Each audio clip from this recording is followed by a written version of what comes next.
înțelegeți că trebuie să faceți și voi.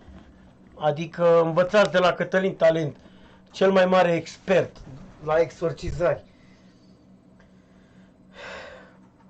Și nu uitați să cumpărați tricouri. Nu uitați,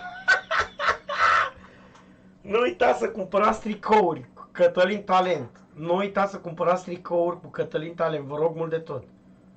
Nu uitați să cumpărați tricouri de pe Letrico. Căutați pe Google. Hai să vedem, ia.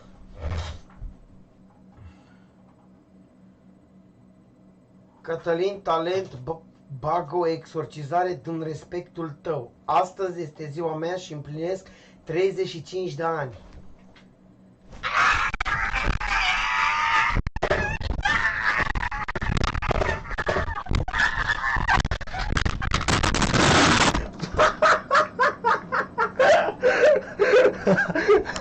Mamă!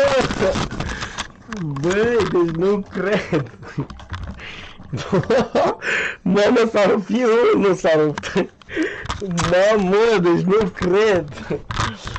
Deci nu cred așa ceva. Da, din respect pentru tine. Da.